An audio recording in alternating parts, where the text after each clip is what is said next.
ലേവ്യർ 17-ാം അധ്യായം. രക്തത്തിൻ്റെ പവിത്രത. കർത്താവ് മോശയോട് കൽപ്പിച്ചു, അഹറോനോടും പുത്രന്മാരോടും ഇസ്രായേൽ ജനത്തോടും പറയുക, കർത്താവ് കൽപ്പിക്കുന്നു, ഇസ്രായേൽ ഭവനത്തിലെ ആരെങ്കിലും കാളയെയോ ചെമ്മരിയാടിനെയോ കോലാടിനെയോ പാളയത്തിനകത്തോ പുറത്തോ വച്ച് കൊല്ലുകയും ശ്രീകോവിലിനു മുൻപിൽ കർത്താവിനെ കാഴ്ചയായി അർപ്പിക്കുന്നതിന് സമാഗമ കൂടാരത്തിൻ്റെ വാതിൽക്കൽ അതിനെ കൊണ്ടുവരാതിരിക്കുകയും ചെയ്താൽ അതിൻ്റെ രക്തത്തിന് അവൻ ഉത്തരവാദിയായിരിക്കും. രക്തം ചൊരിഞ്ഞ അവൻ സ്വജനത്തിൽ നിന്ന് വിച്ഛേദിക്കപ്പെടണം. ഇത് ഇസ്രായേൽ ജനം മൃഗങ്ങളെ തുറസായ സ്ഥലത്ത് വെച്ച് ബലിയർപ്പിക്കാതെ കർത്താവിൻ്റെ മുൻപിൽ സമാഗമ കൂടാരത്തിൻ്റെ വാതിൽക്കൽ പുരോഹിതൻ്റെ അടുത്ത് കൊണ്ടുവന്ന് സമാധാന ബലിയായി അവിടത്തേക്ക് അർപ്പിക്കുന്നതിനു വേണ്ടിയാണ്. പുരോഹിതൻ അവയുടെ രക്തം സമാഗമ കൂടാരത്തിൻ്റെ വാതിൽക്കൽ കർത്താവിൻ്റെ ബലിപീഠത്തിന്മേൽ തളിക്കുകയും മേധസ്സ് കർത്താവിന് പ്രീതികരമായ സൗരഭ്യത്തിനായി ദഹിപ്പിക്കുകയും ചെയ്യണം. അവർ ആരുടെ പിറകെ വേശ്യാവൃത്തിക്കായി നടന്നിരുന്നോ ആ പിശാചുക്കൾക്ക് ഇനി ബലിയർപ്പിക്കരുത്.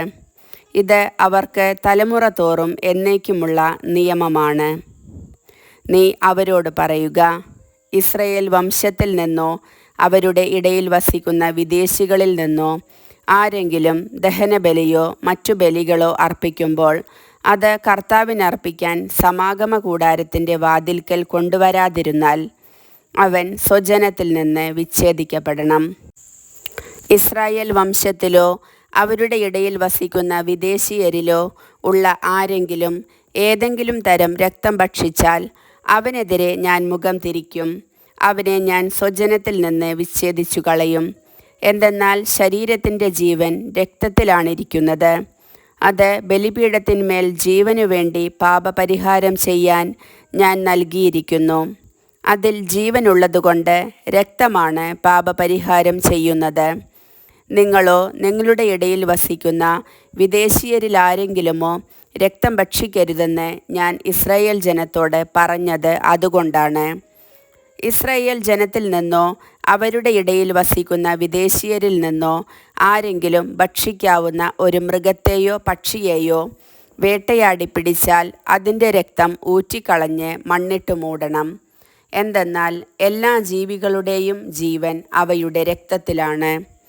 ഒരു ജീവിയുടെയും രക്തം ഭക്ഷിക്കരുതെന്ന് ഞാൻ ഇസ്രായേൽ ജനത്തോട് പറഞ്ഞിരിക്കുന്നതും അതുകൊണ്ട് തന്നെ.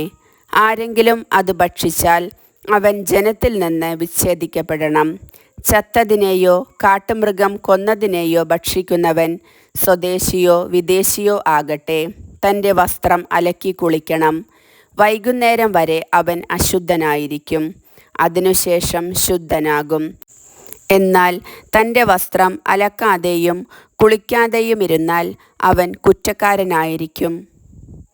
കർത്താവിൻ്റെ വചനം.